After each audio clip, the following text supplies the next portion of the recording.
Olá a todos, bem-vindos mais uma vez. Estávamos vendo sobre funções. Agora vamos observar que o arquivo que você está escrevendo vai ficar grande conforme eu vou escrevendo. Por isso, existe o header file, que geralmente é associado a um arquivo C. Vamos codificá-lo. Então vamos lá. Aqui no main, vamos criar um cara aqui. Vamos dar um include aqui. Include concat string string.h, é um header file, né? Então nós já vamos criá-lo em seguida. Deixa eu mover a estrutura daqui. Deixa eu só copiar ela daqui. Ah, e o concat também. Vou tirar ele aqui. Aqui, colocalidade não precisa mais. Muito bom. Então, concat string agora vai receber. Ele está reclamando da estrutura ali, tá vendo? Que ele não está achando. Concat string agora vai receber um ponteiro, tá certo. Vamos imprimir os dados. Tá bom. Vamos criar o concat string.h.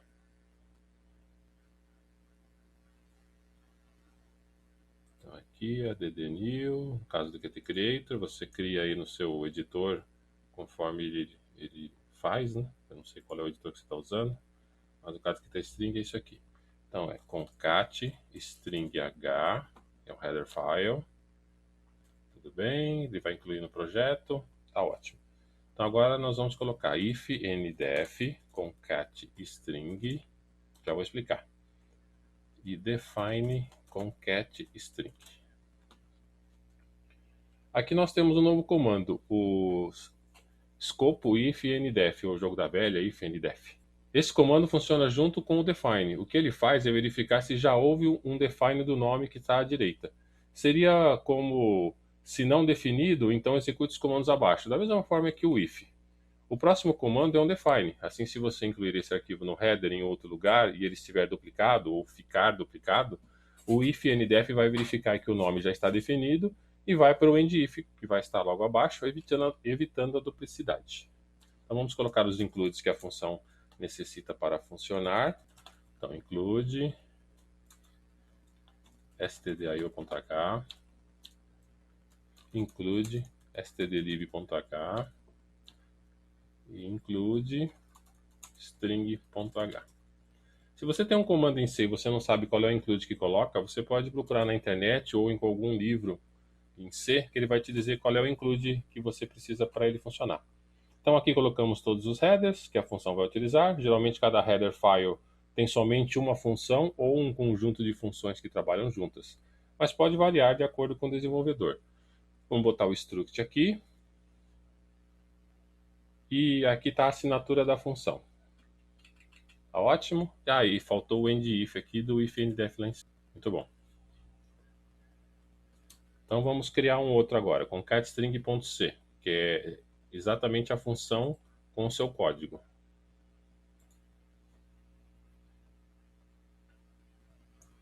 Choose concat_string.c, next, ok. Beleza. Vamos aqui no main, onde está a função. Opa, ele já criou aqui. Aqui no main, vamos pegar o concat_string aqui, já está pronto. Vou ficar escrevendo de novo. Recortei, voltei aqui. Aqui eu tenho que dar o include do concat string, que ele tem lá a estrutura e a assinatura da função. Então, nesse arquivo, temos o include do arquivo header file, com todos os dados necessários para a função funcionar. Por isso que tem que botar o include dele aqui. E a função propriamente dita. Então, ela está aqui, ele é um ponteiro, colocalidade já não existe mais, então vamos tirá-lo. Isso aí. É a mesma coisa que nós fizemos naquele linguição do main C, só que eu estou separando em arquivos diferentes agora. Então vamos voltar para o main, aqui. Então, concat string está aqui. Quando eu incluí o concat_string.h, além de eu colocar a assinatura da função, também adicionei a definição da estrutura. Por isso que não deu mais erro nesse ponto. Você pode ver que ele não está dando mais erro aqui. E o nosso header file, por que ele tem aspas duplas? Porque quando você colocar abre e fecha menor maior, você está dizendo que quer os header files do diretório padrão do compilador. Se você procurar no diretório de instalação, vai achá-los. E quando eu coloquei aspas duplas, eu informei que quero o arquivo do diretório do meu projeto. Entendeu a diferença? Quando eu coloco aspas, está no diretório do meu projeto. Quando eu coloco o menor maior ali, como está o stdio, o stdlib, eu quero as bibliotecas padrão do C. Então vamos lá, o que temos que alterar aqui? A estrutura está aqui, printf, acho que nada, vamos executar. Viu? Funcionou direitinho. Ele foi lá na função, passou a estrutura, preencheu, voltou e imprimiu a idade aqui. Beleza? Então tá, então aqui ó, nós temos uma questão de inteligência. E se a estrutura é compartilhada por mais de uma função, e a função que ela está definida pode ou não ser utilizada? Ou seja, eu parei de usar o concat_string por algum motivo, mas a estrutura está dentro do concat_string.h. Como que eu faço isso? Então vamos criar um outro arquivo header file chamado dados.h. Lembra que eu falei que um header file geralmente está associado a um arquivo .c? Porque agora nós precisamos de um header file que compartilhe dados. Dados.h. Beleza. Agora nós vamos voltar aqui no string.h, concat_string.h. Vamos copiar aqui, remover, né? Remover o struct empregado. Tira daqui, vamos para o dados h. Segue a mesma ideia, tá? Do ifndef. Ifndef, dados. Aí se não existir, define. Dados. Aí por praxe, geralmente eu já coloco o end-if logo em seguida, para não esquecer, porque às vezes você vai colocar muita coisa. Então já está aqui, ó. Então aqui dentro eu vou copiar a struct de empregado. Ótimo. Só que agora temos que incluir esse header file nos arquivos que precisam dele, o concat_string.h e o main.c. Então concat_string.h, onde é que ele está? Aqui. Ele já não está mais achando a estrutura aqui, já está reclamando. Então nós vamos incluir o arquivo dados aqui, nesse ponto. Dados.h. Aspas duplas, por quê? Porque está no meu diretório, não no diretório do compilador. E no main C, que ele também precisa da estrutura lá. Aqui, ó. Vamos colocar ele aqui. Ó, o concat_string já tem um include de dados lá. Só que a diferença é que o concat_string precisa. Como o main também precisa, ao invés de eu confiar no concat_string.h, eu também coloco ele aqui. Como segurança. Porque se um dia eu tirar o concat_string, eu vou precisar do dados.h. Você viu que ele não deu reclamação de duplicidade nem nada. Vamos executar. Por causa do ifndef. Tá aí. Se você já entendeu a função e que é só separá-las, acho que não vamos precisar ficar muito tempo nisso, né? Ficar fazendo muitos testes a respeito. Se você tem uma função, você cria ela num arquivo separado, dá o include e no lugar que você precisa. Igual aqui no main C, eu preciso do concat_string. Então eu incluo o concat_string.h para a assinatura da função. E o concat_string.c vai ter o corpo da função. Como eu estou no Qt Creator, ele automaticamente compila o concat_string.c junto com os outros .cs. Em geral, você teria que fazer um makefile dizendo, olha, quando você compilar o objeto tal, eu quero que você adicione ele na compilação geral, para quando gerar o executável, tá todo mundo junto. Isso aí nós vamos, numa aula de tópicos mais avançados, nós vamos ver o arquivo makefile. No momento, o Qt Creator ou qualquer interface que você estiver usando, provavelmente já vai pegar os arquivos .c e já vai compilá-los separados e juntar tudo para gerar o executável no final do processo. Então, tá ótimo aqui. Então vamos agora ver uma diretiva que chama extern. Ela informa que a função da variável e tipo dela estão em outro arquivo. Quer dar uma olhada? Vamos ver aqui no dados.h. Vamos criar aqui um int valor. Muito bem. Agora vamos aqui no main C. Então vamos colocar aqui, ó, extern int valor. O que ele está falando aqui é que a definição de valor foi feita num arquivo separado. A definição não está aqui nesse arquivo. E vamos botar um valorzinho nele, só para ficar bonitinho. Valor igual a 10. Aí só para ver se funcionou, vamos dar um print. Printf, valor, decimal, decimal, pular linha, valor. Tá aí, vamos executar. Tá aí, é o comportamento. Bom, praticamente reescrevemos a função dentro do main C. Tá aqui, né? Mas adicionamos a palavra externe. Entendeu para que serve? Então depois você me dá um toque para que serve isso.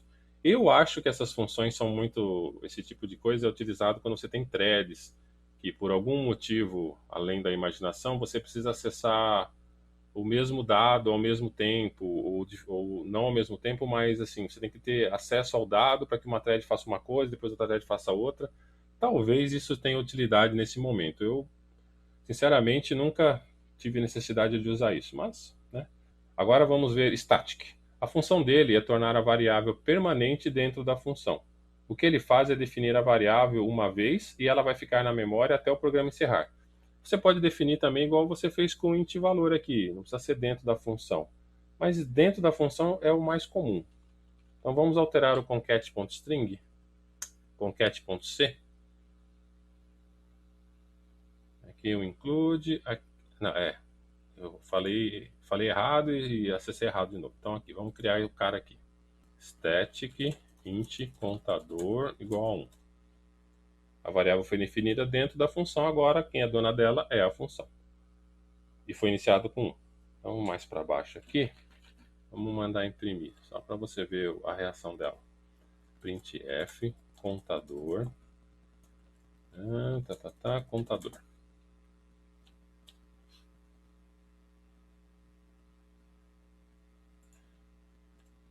Muito bom.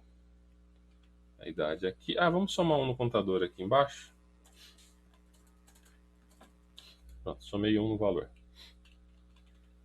Então, aqui vai somar mais 1 e vai virar 2. Se executarmos duas vezes essa função, vai mostrar 1 a todo momento. Não parece que vai acontecer isso? Vamos alterar o main C para chamar o concat.string duas vezes. Para aí ficar, você vai entender se isso vai funcionar direito ou não. Então, vamos lá no main. Porque aí, se ele chamar duas vezes, ele vai passar aqui duas vezes. Então, vai mostrar 1 duas vezes, certo? Então, concat.string... Vamos tirar o externe aqui, que ele já perdeu o sentido, só vai atrapalhar. Aqui. Tá. Então vamos copiar aqui o bloco do concat.string e mandar ele executar duas vezes. Tira aqui o valor também. Pronto, vai mostrar 1 no contador duas vezes, é o que parece, né? Ih, ele mostrou 1 e mostrou 2. Ele não devia ter mostrado 1 duas vezes? Então, a variável contador foi criada dentro da função. Quando a função encerrou, a variável deveria ter sido iniciada novamente. Mas com o static, a linguagem informou que a variável contador deveria se comportar como um ponteiro, só que ele não é global nesse caso. Ele pertence à função e só ela pode acessar o seu conteúdo. E aí a variável só vai encerrar quando o programa terminar. Útil? Em algumas situações, sim, depende de você. Então agora vamos encerrar essa parte de funções e estruturas e vamos falar sobre leitura e gravação de arquivos. Muito bem. Vamos tirar aqui strings. Vamos deixar zerado o main. Deixar os prints aqui, os últimos prints, para facilitar. Muito bem, vamos escrever um código aqui. Int main, sem argumentos, para não de saco. Vamos colocar file, asterístico, um ponteiro, fopen, arquivo.txt, r. Então, o comando fopen retorna um ponteiro tipo file, que é uma estrutura. Vamos dar um clique aqui para você ver. Ctrl, botão esquerdo. É um typedef de uma estrutura. Clicando aqui no toFile, ó, tá vendo? Ele é uma estrutura aqui, ó. Tem vários campinhos aqui, dizendo várias informações talvez interessantes. Você pode olhar mais tarde. Vamos fechar, fechar. Que é uma estrutura com informações que o sistema operacional preenche. Em geral, você não utiliza nenhuma delas explicitamente, mas estão lá se você tiver curiosidade de mandar imprimir por algum motivo. Os dois parâmetros são o nome do arquivo e o caminho aqui no fopen. Se houver caminho, tá? No caso eu coloquei arquivo.txt, ele vai criar no diretório do projeto. Neste caso, nós utilizamos o R no segundo parâmetro, que significa leitura de um arquivo que existe. Ele não vai criar um arquivo. Então vamos continuar a codificar para entender melhor. Agora vou verificar if o ponteiro é nulo ou é zero. Então, printf, erro na abertura do arquivo. Pular linhas. E vamos dar um return 1, só para evidenciar um problema lá no error level, se caso estiver testando. E quando você abre um arquivo bem sucedido, você tem que fechá-lo também. Lembra do malloc free? Tem sempre uma contrapartida nesse tipo de operação. E o close, você coloca o ponteiro que está no file, no caso é pf ali, né? Retornado pelo fopen, fecha o arquivo. Senão ele pode ficar travado para outras operações. Em sistemas operacionais mais antigos era comum ficar travado. Hoje em dia nem tanto, mas é bom sempre prevenir. Vamos dar um print e return 0. Vamos executar só para ver se ele vai dar erro. Isso aí, erro na abertura do arquivo. Deu erro, pois o arquivo não existe, estou acabando de criar. Né? Então, antes de fazer a operação de leitura, vamos gravar um arquivinho aqui. Então, vamos fazer algumas alterações no código. Então, vamos criar um registro com algum conteúdo, linha do arquivo, bem original. Eu vou criar um int aqui, que eu vou explicar para que ele serve posteriormente. Vou copiar o file aqui e comentar o read, que senão vou ter que escrever de novo em outro momento, né? Eu dou o Ctrl+ aqui, ele faz o comentário, e vamos colocar W, que significa abrir para gravação. Isso. Aí o teste do ponteiro. Aí vamos gravar alguma coisa lá dentro. Como que grava? Primeiro assim, quantidade igual a int, né, um cast, fwrite, registro, strlen, registro, 1 pf. Opa, strlen registro. Aí fecha parênteses, né, vírgula 1, vírgula pf. Aí eu vou colocar uns comentários de algumas funções aqui e já digo para você o que elas fazem. C, fputS, fgetC, fgetS. Eu particularmente gosto do fwrite, mas existem outros comandos como eu já coloquei aqui no comentário.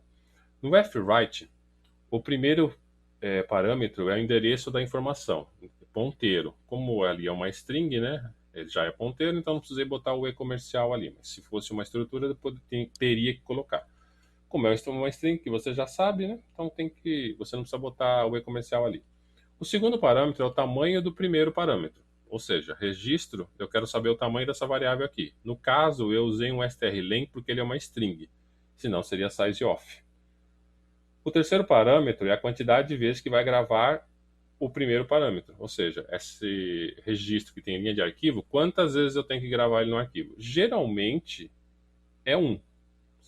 Dificilmente você muda isso para outro número, mas né, fica aí. E o quarto parâmetro é o ponteiro do arquivo, pois você pode abrir mais de um e o fwrite precisa saber qual é. Tudo bem? Então vamos dar um print aqui. Quantidade de registros gravados. Por que tem o cast de int ali? Porque ele retorna um tipo chamado size_t. Se você quiser depois olhar o que ele é, mas aí nós colocamos um cast de int para poder gravar na nossa variável int. A quantidade. Aí o fclose e imprime algumas linhas. Vamos ver. Quantidade de registros gravados, 1. Assim, não aconteceu nada muito palpável, né? Então vamos mudar para a leitura de arquivo. Vamos ver o que ele vai trazer. Então vamos, para não ter sacanagens aqui, vamos comentar esse char aqui. Agora ele precisa de um endereço para voltar ao conteúdo. Então vamos criar um retorno 100 bytes igual a nada, quantidade igual a 0. Agora, ao invés de gravar, nós vamos ler. Então, descomenta a leitura, comenta a gravação. Aqui. Aí o ponteiro continua fazendo teste. Aí, ao invés de fwrite, nós vamos dar fread. Quantidade igual a cast de int, fread, retorno, size off, porque agora ele não é mais ponteiro, eu preciso saber o tamanho dele.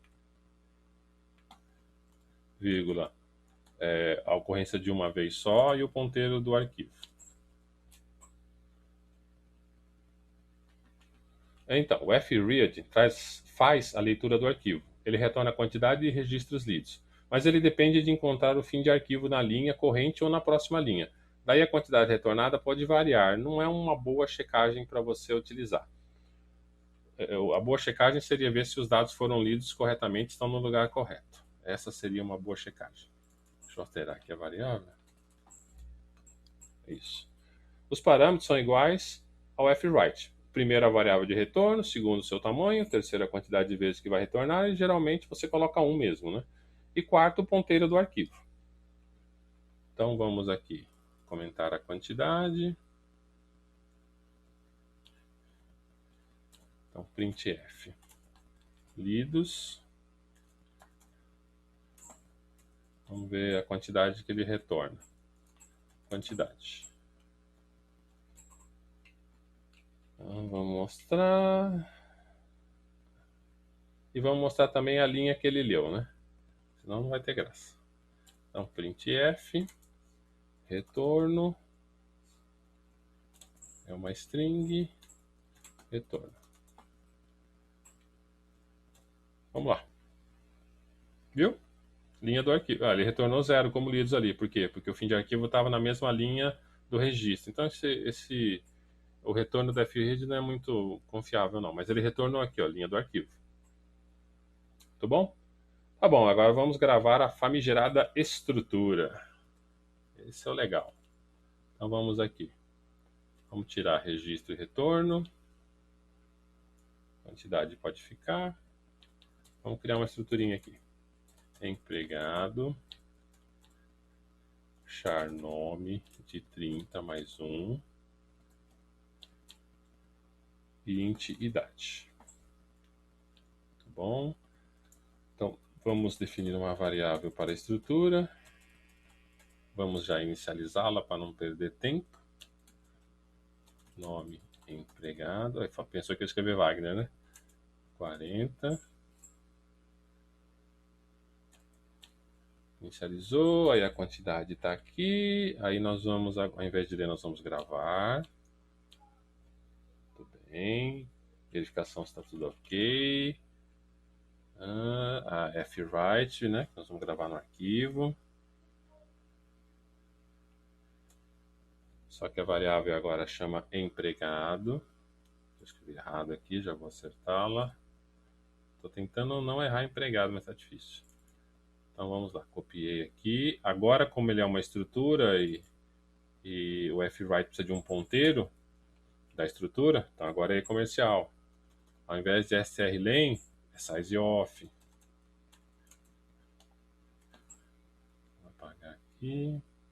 Aí só vai gravar um registro dessa vez, ponteiro. Vamos comentar o fread. Registros lidos. Bom, deixa o registros lidos ali e comenta o retorno. Bom, posso tirar o retorno. Não faz sentido aqui. E ao invés de lidos, né, gravados, só para manter a semântica. O gravados ele funciona, o retorno. O read é que não funciona muito bem, não. Depende muito. Ele falou que gravados 1, mas e aí, como é que eu sei que gravou, né? Parece que não aconteceu nada, né? Então vamos voltar aqui. E aqui dentro do projeto, olha lá, abrir um terminal aqui. Então vamos lá. Abrir um terminal do sistema.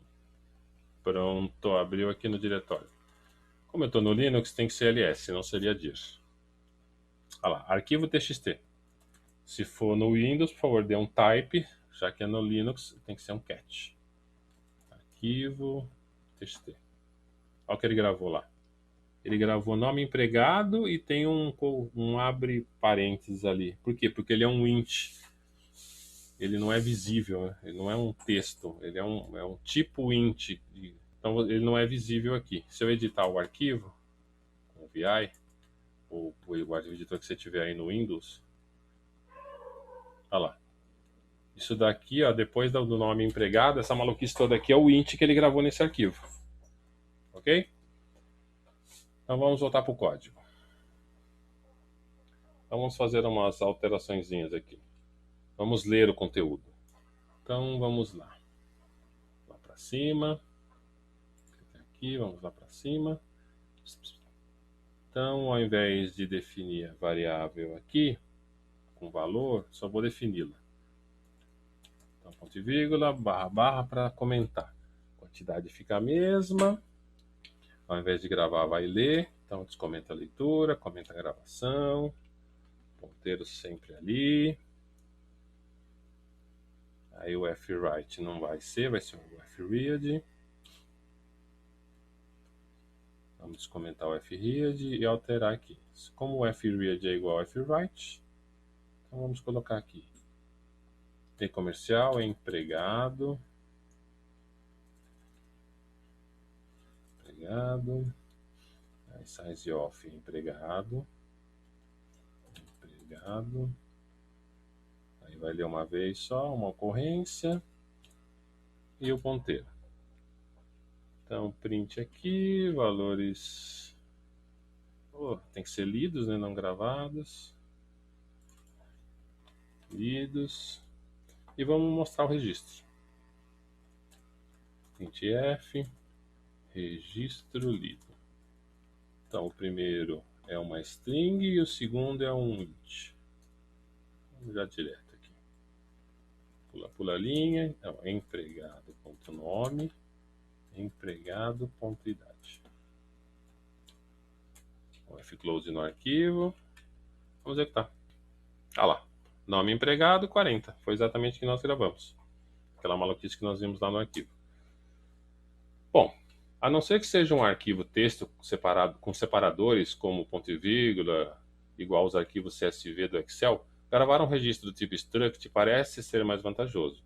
Embora seja mais comum um arquivo TXT, com campos posicionais ou algum separador, pois se você transferir o arquivo com struct para outro sistema, pessoa ou empresa, terá que fazer um programa em C com a mesma estrutura paralelo. Então, em geral, é gravado uma linha texto, bem mais prático nesses casos. Em todos esses anos, não lembro de nenhum arquivo que não seja texto. Bem mais fácil de ler o conteúdo e transferir para outro sistema. Vídeo que nós demos um cat lá, ou um type no arquivo, ele mostrou a string, mas o 40 não ficou visível. Gravar com struct é mais didático, não prático. Se você quiser, você pode procurar o fopen na internet, você vai ver que ele tem vários outros modos. Além de ter leitura e gravação, ele tem append, que você abre o arquivo e automaticamente, quando você der um fwrite, ele inclui no final. Tem uma opção que você já abre gravando. Tem várias opções. Grava binário, grava texto, append binário. Tem várias opções lá. O mais comum é gravar texto. Tá? Então vamos alterar o arquivo txt para colocar alguns registros mais visíveis. Então vamos voltar aqui no terminal. Então eu vou apagar o arquivo. Vou criar de novo no VI. Vou criar ele assim. 1, 2, 3, 4, 5. Tudo junto. Ó. Registro 1. 1, 2, 3, 4, 5. Registro 2. Vai escrever errado mesmo. Vai ficar errado mesmo. Faltou isso aqui não. 1, 2, 3, 4, 5. Registro 3. E algumas frescurinhas. Tá bom? Então você pode ver aqui, da posição de 1 a 5 é um código e de 6 para frente é outro campo. Vamos gravar. Vamos dar um cat aqui para ver se está certo. Olha lá. O número aqui está bem mais visível, né, do que gravar com uma estrutura. Então vamos fazer o código ler isso daí. Então vamos lá. Então, eu coloquei código e uma string qualquer, né? Então vamos alterar o struct aqui. Então vamos colocar um int código, um char nome, e aqui, ó, eu vou botar um ponteiro da própria estrutura. Struct empregado, ponteiro próximo.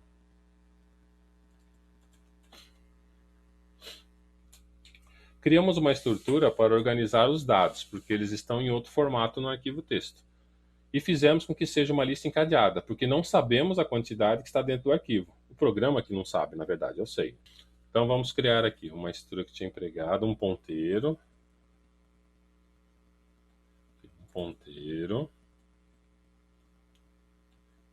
Aqui, inicializado com 0, ponteiro da estrutura.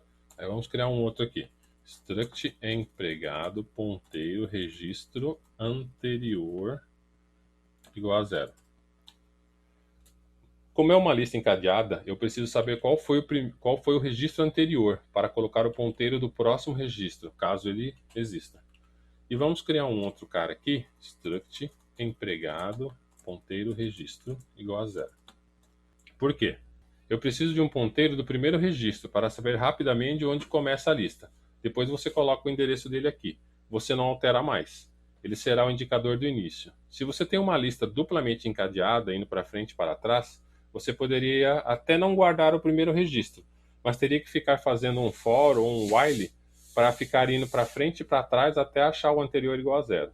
Seria meio lento e desnecessário. O ponteiro de memória para qualquer coisa ocupa, em geral, 4 bytes. Então, criar um registro aqui que aponta para o primeiro não é bem um desperdício, é até uma economia de processamento.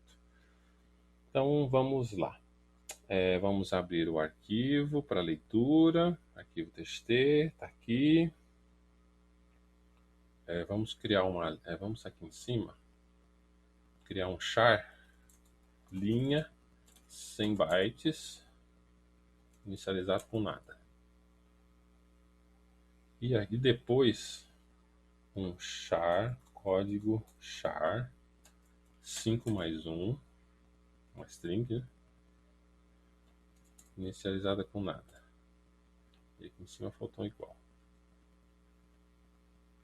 Tá bom. Esse código char, coloquei porque vou converter o conteúdo texto do código para int. Por isso que ele está aí. Aí ao invés de nós darmos um fread, como eu não tenho uma estrutura, e se eu der um fread, ele vai ler o arquivo inteiro, a não ser que eu fique verificando se tem salto de linha ou não, eu vou dar um fgetS, que é uma função que retorna a linha até o enter. Então, quando chegar o enter da linha, ele para. Então, ele vai retornar uma linha de cada vez. É muito mais prático. fgetS, linha, sizeof da linha, né, vírgula, ponteiro.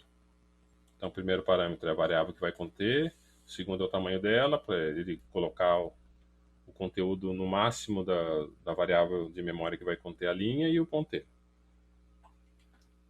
Aí, o que eu vou fazer? Eu vou fazer com que ele leia o arquivo com essa função fEndOfFile, que essa função, fEndOfFile, se eu passar o ponteiro, ele vai verificar se tem mais registros no arquivo. Então é mais um comando que a gente vai aprender. Ele é igual a 0 quando houver dados. Caso contrário, ele tem um valor diferente. Então, enquanto for 0, significa que tem dados no arquivo. Ele vai continuar lendo. Então, vamos fazer aqui, ó. Quantidade, começou com 0, agora é 1. Aí, empregado. Eu ainda não defini a memória dele, vamos definir agora. Então, já que ele está lendo a primeira vez, então vamos criar a estrutura para conter o dado lá dentro. Então, vamos lá. Men7, empregado, pointer nome, vamos zerar a string, sizeof, empregado, pointer nome. Tá bom. Vamos copiar, vamos zerar também o código char, que é uma string. Código char, sizeof, código char. Tá, a string do código char está zerada também. Como o código tem 5 caracteres e a variável código char também tem 5, eu já sabia de antemão, então é só dar um... Aqui está correto, é toda a string. Eu me confundi. Então vamos dar aqui um strncopy, strncopy, código char. Aí a variável linha, que ela retornou a linha toda. Sizeof, código char, -1. Então, se ele tem 6 posições, eu colocando -1 é 5, porque tem um terminador. E eu sei que no arquivo o código tem 5 posições. O que eu estou fazendo aqui? Estou pegando a linha inteira com, sei lá, 100 bytes e só estou mandando copiar os 5 primeiros para o código char, que é o código que nós vamos usar. Né? Como eu já sei que o código tem 5 caracteres e a variável código char também tem 5, como eu já sabia isso de antemão, é só dar no sizeof -1. Então tá tranquilo. E agora vamos fazer a conversão. Empregado, pointer, código é igual a toy, lembra dela? Código char. Tem uma string lá dentro, que é um número, eu espero, vai converter aqui no código char. E vamos pegar o nome agora. strncopy, empregado, pointer, nome, linha. Como que eu pego um determinado byte? Você lembra como que soma no ponteiro ou como soma na string? Mais 5, porque os primeiros 5 são o código. Sizeof, empregado, pointer, nome, -1. Que agora eu estou copiando. Lembra disso? Somei mais 5 ao ponteiro para chegar no próximo registro da linha. Aí eu vou verificar. Já fiz a cópia. If quantidade é igual a 1, quer dizer, é o primeiro registro lido. Então eu tenho um contador aqui para saber se é o primeiro registro. Assim eu seto a variável que irá conter o primeiro registro e já coloco para o registro anterior o corrente. Ficou complicado? Vamos escrever. O registro é igual a empregado. Ou seja, esse cara aqui vai guardar o primeiro registro da lista, certo? E eu digo agora que o registro anterior é igual ao registro corrente. Eu já me preparei para o futuro.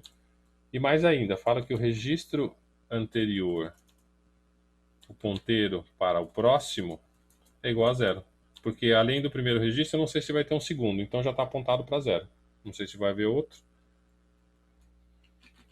Aí, se não for o primeiro registro, eu tenho que tomar algumas atitudes aqui. Então, else. Por que eu tenho que colocar o else aqui? Porque senão, se eu colocar só o if sem else, ele vai executar o próximo passo de qualquer jeito. Se eu botar o else, ele só vai executar se o registro não for 1. Entendeu? Se tem dúvidas no if e else, por favor, volte às aulas anteriores. Se entrou aqui no else, é porque não é mais o primeiro registro, é o segundo em diante. Então, vamos colocar empregado. O próximo é 0, porque eu estou no registro corrente, não sei se tem próximos registros, tem mais linhas. Né? Eu como não sei se haverá próximo, só que aqui agora, como eu já tenho o registro anterior gravado, eu preciso falar que o registro anterior tem que se ligar ao registro corrente. Então o que eu faço? Registro anterior, pointer próximo é igual ao registro corrente. Qual que é o registro corrente? Empregado. Então o registro que eu já tenho anteriormente gravado vai começar a apontar agora para esse registro corrente. Entendeu? Então, assim, eu volto ao registro anterior e gravo no campo próximo o ponteiro desse registro. Assim, o registro anterior sabe que é um próximo registro e consigo navegar até ele. Então tá. Agora, esse registro atual, ele virou o anterior. Por quê? Porque eu vou ler mais arquivos. Isso ficou complicado? Vamos colocar aqui, registro anterior é igual a empregado. Aqui tem uma coisinha de lógica, né? Vamos explicar de novo. Vamos fazer o if ali. If é o primeiro registro, quer dizer, quantidade igual a 1, Então, eu marco a estrutura da variável registro igual a empregado, quer dizer, agora eu tenho o primeiro cara disponível. Como eu já li ele, já processei, eu vou dizer agora que ele é o registro anterior. Eu não preciso mais dele. Então, o registro anterior é igual ao ponteiro de empregado. E no registro anterior, eu digo que ele não tem próximo. Eu coloco na variável próximo igual a 0. Beleza. Então, o primeiro registro está lá gravado. Agora, o while vai ler a próxima linha. Então, esse registro que eu li aqui, ele passou a ser o anterior. Então, agora eu estou no registro da linha 2. É o primeiro registro? Não, não é. Então eu coloco aqui, eu fiz o processamento do registro aqui do empregado, ele está com os dados bonitinho, então eu falo para ele, na lista encadeada, na variável próximo é igual a 0, porque eu estou no registro 2, eu não sei se tem um 3. Só que eu volto no registro 1 e falo, olha, registro 1, você tem um registro 2, então coloque na variável próximo o endereço da estrutura do registro 2. Tá certo? Então depois que eu fiz tudo isso, o registro 2 virou o registro anterior. Aí eu coloco na variável registro anterior o registro corrente que eu estou mexendo, que a partir de agora ele é o registro anterior, eu não vou mais mexer nele. Eu vou ter que ler mais alguma coisa para ver se tem mais registros. E aqui embaixo eu dou um fs, um fget s novamente, porque eu preciso ler o arquivo novamente. Então, se você prestar atenção, tem dois fget s, um antes de entrar no while para ver se tinha alguma coisa, e a partir de agora tem que ficar lendo o arquivo até o fim. Complexo? Volte volte à aula, volte do início da aula e preste atenção novamente. Então, tá. Ele terminou de ler todo o arquivo, fechou. Então, vamos ler aqui os registros. Então, vamos. Vou colocar um comentário aqui para facilitar. Mostrar registros do arquivo. Vou apagar o resto aqui embaixo. Menos o... Aqui. Vamos botar o F-close lá para cima. Depois do while. E já encerrou aqui. Então aqui terminou de ler o arquivo, F-close. Vamos tirar esses comentários aqui, que não precisa mais. Então vamos mostrar o registro do arquivo. Então vamos lá. Registro anterior, vamos usar essa variável aqui. É igual a registro. Então, a partir de agora, ele está setado para o primeiro registro. Lembra que eu só criei essa variável para conter o endereço do primeiro registro? Então tá lá. Então agora eu vou fazer assim. Enquanto o registro anterior for diferente de 0. Como é o primeiro registro e tem dados lá, o ponteiro tem valor. O ponteiro não é 0. Então vamos aqui. Printf, código, registro anterior, código. Opa, faltou um ponto aqui. Essa aula vai ser um pouco maior, já percebeu, né? Código. Aí printf, nome, uma string, registro anterior, pointer, pointer nome. É ponteiro, né? Lá em cima tá errado. Vamos corrigir. Por isso que tá vermelhinho ali. Então, pointer. E vamos dizer aqui, já que eu imprimi o primeiro registro, eu quero ir para o próximo. Como que eu vou para o próximo? Eu digo que o registro anterior é igual ao registro anterior, onde tem o ponteiro próximo. Essa variável aqui, ela tem o endereço de memória do próximo registro. Então, a partir de agora, o registro anterior tem o segundo registro, se não for 0. Certo? Então, ele vai imprimir aqui. Código 1, registro 1, código 2, código 0. Ah, sabe por que ele mostrou errado aqui? Porque ele foi no arquivo aqui e tinha um enter no arquivo. Ele achou que era uma linha válida. Vamos tirar a linha. Porque aí teria que fazer um tratamento aqui se a linha é nula ou não. Então, vamos tirar esse registro aqui, ó. Pronto. 3 registros. Vamos executar novamente. Agora funcionou. Senão eu teria que colocar, quando ele lê o arquivo, eu tenho que falar assim, a linha, ela tem dados lá? O strlen é maior que 0? Bom, chegamos ao final das aulas básicas. Espero que tenha sido útil como a introdução da linguagem C. Tentei nas aulas colocar os comandos mais utilizados e as situações mais comuns. Espero que tenham gostado. Todos os exemplos foram testados com antecedência, tanto em Windows como em Unix Debian. E não houve alteração em nenhum código, só foi compilado na plataforma Windows ou na plataforma Debian, para vocês verem que funciona em qualquer sistema operacional que tenha um compilador C. Se tivesse um Mac, talvez também teria funcionado, pois já trabalhei com C em Mac e é a mesma coisa. Obrigado a todos, não se esqueça de dar um like, compartilhar o vídeo, inscreva-se no canal para mais novidades e clique no sino para receber atualizações. Até a próxima!